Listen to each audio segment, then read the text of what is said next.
Hello bachcho, let's say this question. Two test tubes 1 and 2 contain solutions of sodium salts of halide in water. When Br2 was added to both the solutions, then following observations were noted. Test tube 1 observation 1 में violet vapors emerged and in the second test tube no reaction occurred. If halides in the test tube 1 and 2 are X minus and Y minus and their molecular forms being x2 and y2 respectively, then the true options would be. अब यहाँ पे आपको चार options given है.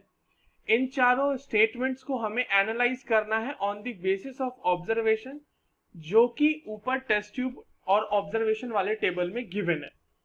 तो सबसे पहले ये देखते हैं कि इस क्वेश्चन को सॉल्व करने के लिए जो की कॉन्सेप्ट हमें आना चाहिए वो क्या है. So the key concept needed for solving this question is कि आपको ऑक्सीडाइजिंग टेंडेंसी और SRP that is standard reduction potential के बीच का रिलेशन पता होना चाहिए. तो सिंपल रिलेशन है उसके बीच का दैट ग्रेटर द एसआरपी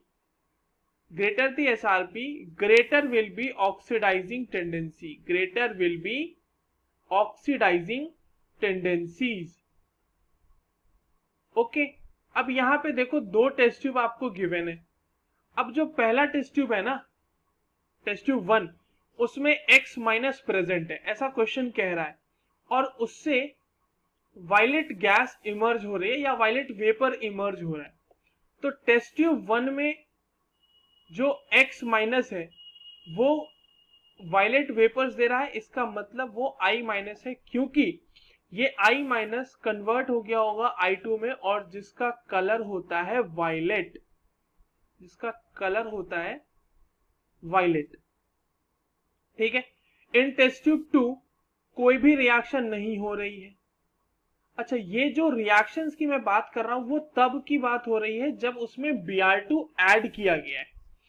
तो Y2 is possibly Cl minus जो Cl2 में कन्वर्ट नहीं हुआ, इसमें कोई भी रिएक्शन नहीं हुई और ये तब की बात हो रही है जब उसमें Br2 का एडिशन हुआ.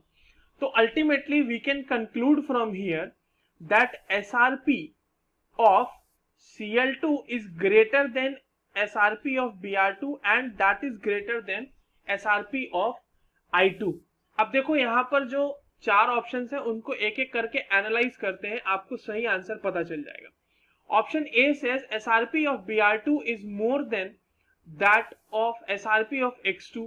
बिल्कुल सही बात है. X2 हमारा क्या है? I2. तो I2 से तो SRP Br2 की ज्यादा है, इसका मतलब option A is correct. Option B देखते हैं. SRP of Br2 is more than the SRP of Y2. Y2 क्या है हमारा? Cl2 होना चाहिए. तो ये तो गलत हो गया. SRP of Br2 is less than SRP of Y2.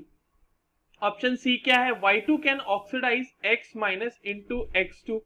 ये बिल्कुल सही बात है कि Cl2 का क्योंकि SRP बहुत ज्यादा है I2 से, तो दैट इज आवर X2, तो वो तो X माइनस को ऑक्सीडाइज कर ही देगा.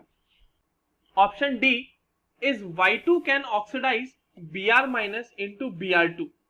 अब ये ऑप्शन देखो, Y2 Cl2 क्या Br2 में Br माइनस को ऑक्सीडाइज करेगा? बिल्कुल करेगा क्योंकि उसकी SRP ज्यादा है. So the correct options for this question is A, C and D. I hope you understood it well. All the best.